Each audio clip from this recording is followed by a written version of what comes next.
Hello everyone, Purple Georgy here. Okay, if you whoever watching this video have seen more than like one anime, you probably are aware that in anime it's a particularly popular cliche to make main character a gloomy teenager, especially in shonens, where like every first main character is a gloomy teenager who doesn't have a lot of emotions until somebody mentions his particularly sensitive topic, and after somebody mentions this sensitive topic, he has a particularly strong reaction. Well, okay, maybe not every first one, but like every third one? Because edgy anime characters who stare into distance and then say cool catchphrases are pretty popular. And okay, to be completely honest, for the most part, I don't really care. As long as the story is good, you can make any kind of cliche. The issue is, those cliches still have to work. Because if you throw a bunch of things into the story without really connecting them or keeping it consistent, the story's gonna fumble. And today I want to talk about a writing of one of those edgy, cool, tough anime protagonists from the anime called Hell's Paradise, and how edgy scenes of the main character often just ruin his character development. Alright, Gabimaru has a pretty interesting backstory, which is honestly really fitting for the anime and its semi-historical setting, since anime takes place in a historical period where Japan was the most isolated. The whole backstory of Gabimaru basically being a murderous machine where he kills anybody who his owners points at is pretty interesting. Like, the whole concept that the leader of the village kills his parents, kidnaps him, raises him as a weapon is cool, I'm not gonna lie. And that more or less explains why he was acting unemotional throughout most of the story. Only, well, there's cracks. Let me explain.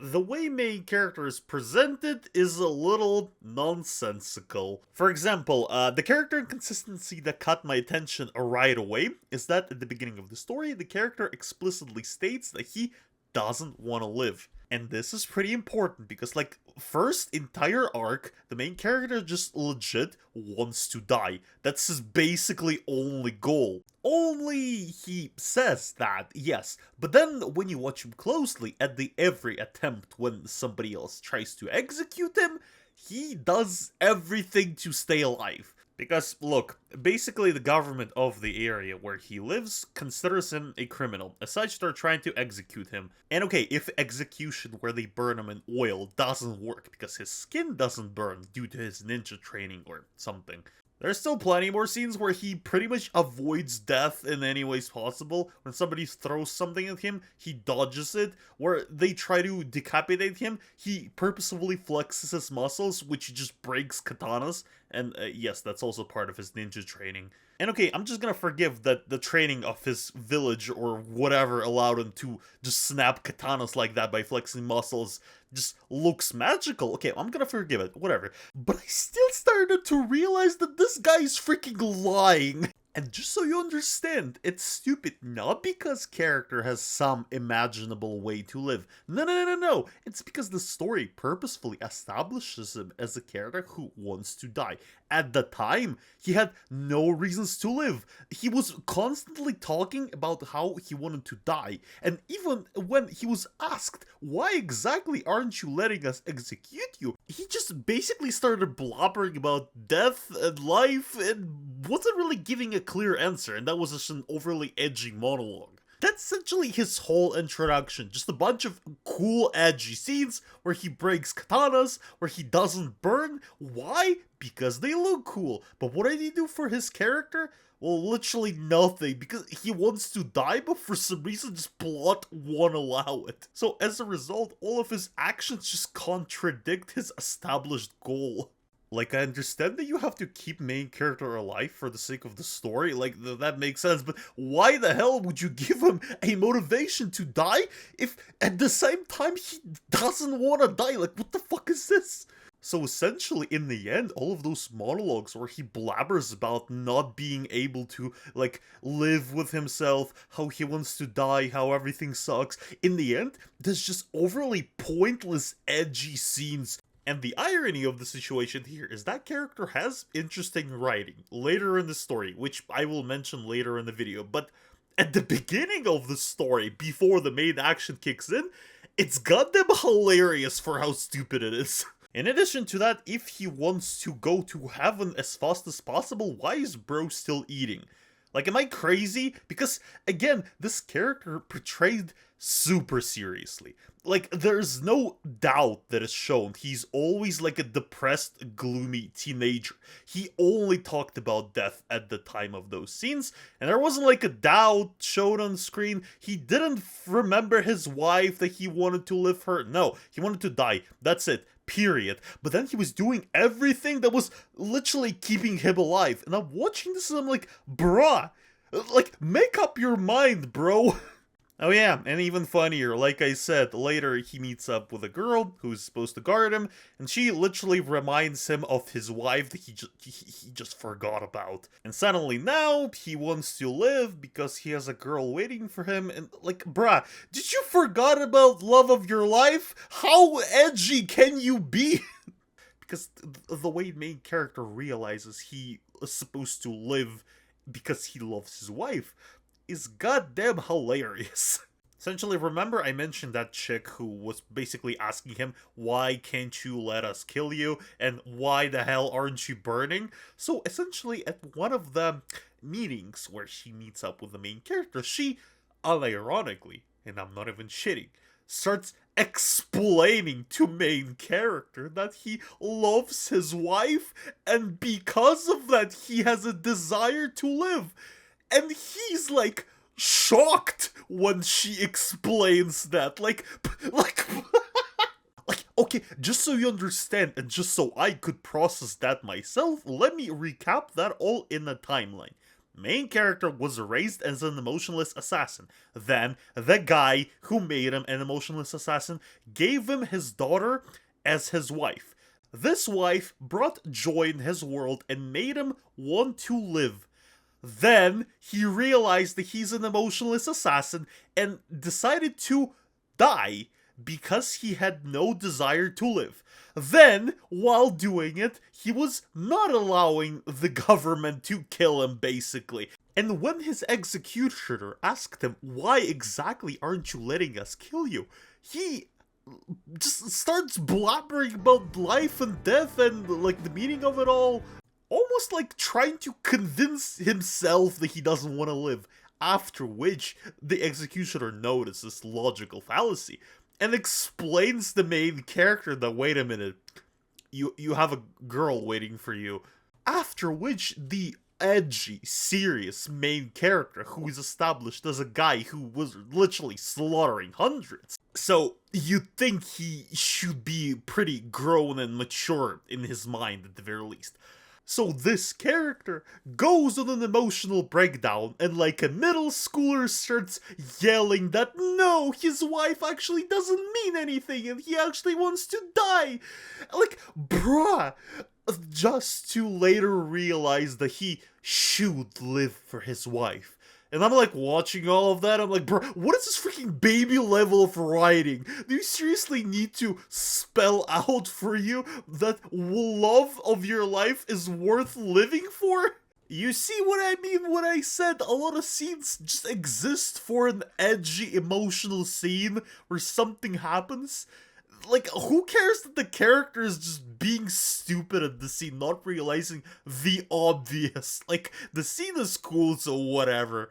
And this is supposed to be like an adult, edgy story. They have like metaphorical meanings later in the story. They have a lot of blood, a lot of death, a lot of like adult stuff.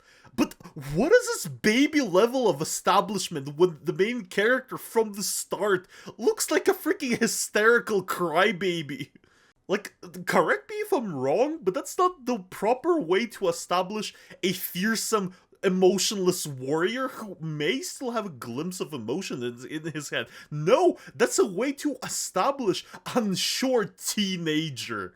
And you know what annoys me about it the most? Is that there's actually seeds of a very interesting concept. Conceptually, I can understand what the author was trying to do. I think the author tried to show a character whose life was so full of bloodshed, like he killed so many people that he basically just stopped caring. You can even see that in his relationship with Sagiri, who actually has a pretty interesting dynamic, because Sagiri, unlike the main character, actually hates murder, even though she's an executioner. And as a result, because her personal trauma, she's one of the few characters who can see that the main character has regrets. She can relate to main characters understanding that this bloodlust is supposed to end, that he cannot live like this anymore. They both share that feeling. Later in the story, main character starts caring for her because they both share not only same emotions, same trauma, but she also reminds him of his wife, who he hasn't seen for a while, and who, as he states, basically brought him out of depression.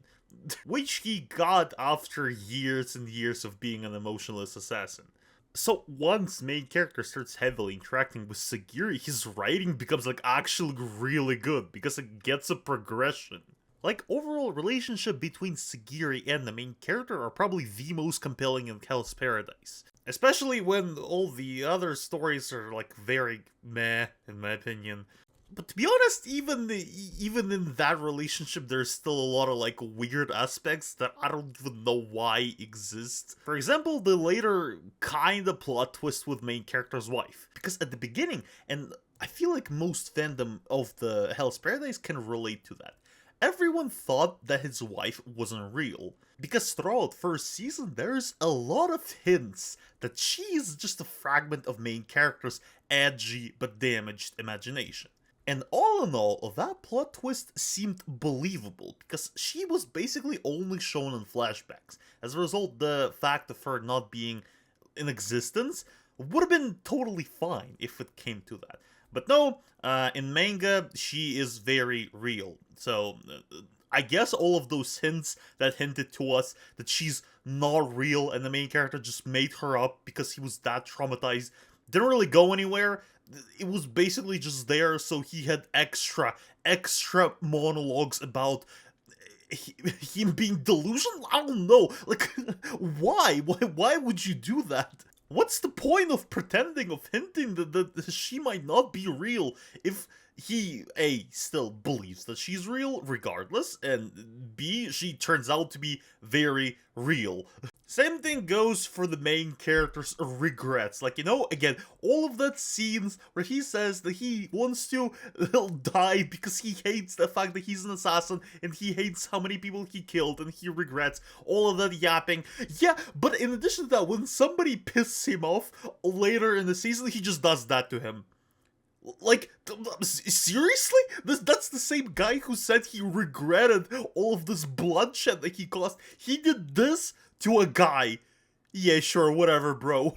And don't get me wrong, I didn't expect him to become a pacifist after he established that he regrets being an assassin and he hates how many people he killed, but, like, I don't know, it feels a little way too cruel for a guy who literally said he's traumatized because of how many people he killed.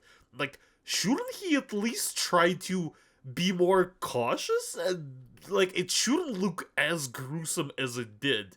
Like, this is just annoying, because there are seeds of an interesting character development that could occur, but it doesn't go absolutely nowhere, because we need to have more edgy scenes. Main character got punched once by a weaker opponent? Yeah, sure, let's freaking make a disgrace out of his dead body. Like, this is just kind of funny. I cannot take it seriously, like, for the love of God. Because later, when the main characters go to the island, which is like a point of the whole story, by the way, they were sent to an island, a bunch of criminals, and a bunch of samurais who have to watch over them. Well, so, basically, as soon as main character got to that island, he decided to get rid of Sagiri, who was supposed to watch over him, like, right away, without hesitation, just because he thought that she would be a burden. Like, was I supposed to root for him not to be executed if that's how he acts whenever he just left alone?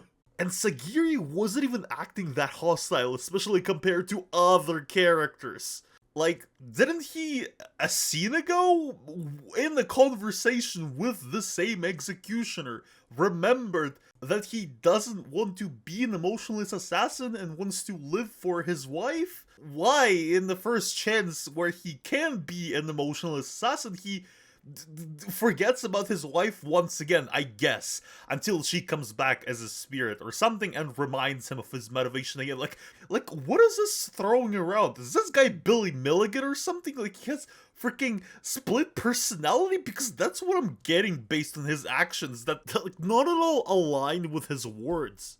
It would have been totally fine if there was a progression between emotionless assassin to a compassionate fighter. But no, it legitimately just throws him back and forth. He's emotionless in one scene, and he causes an edgy scene where he beats up everyone. In other scenes, he's more compassionate because, oh boy, he remembers that he has a wife, and he needs to live for her. And, like, he doesn't actually want to be an assassin, he wants to have a peaceful life with his wife. But right after that, we again need an edgy scene, so he again starts acting like an emotionless, a cool assassin. And the funniest part is that Sagiri was sent to Island with the main character specifically to watch over him. She was literally ordered to kill him if he disobeys orders. But luckily for the main character, she's one of the most compassionate characters. So of course she easily forgives his outburst. But Shyamalan's plot twist. You know what I'm going to say about those two characters in the end? They're still the best in the show. Because I watched Hell's Paradise Season 1, and compared to all the other characters and all the other backstories that I saw, these guys are legitimately my favorites. Like, what am I even supposed to say if the most memorable out of the whole bunch of the main characters in Season 1 is this girl, who's basically just a walking fan service? Because all in all, Sagiri and Gabimaru at the very least provide a really engaging setup for the story. Their dynamic is the most interesting in the anime. Which is one of the reasons when you see them on screen, you don't really want to nitpick. Like, I'm nitpicking in this whole video, yes, because I like to talk about characters, but when you watch them in the story, it's not as bad, and you can pretty easily forgive all the plot holes and inconsistencies I mentioned. At least until the ending of Season 1, which pretty much ruins the entire progression of the character, and I don't even know why they did that. Because yeah, like I told you, Gabimaru's relationship were progressing. He was becoming more and more emotional, and Sagiri was becoming more and more friendly to him. Until the end of the season, where they defeat the villain of the week, he lost all of his memories, and Sagiri also before that was saying stuff that his wife isn't real. And then the season just freaking ends on the cliffhanger.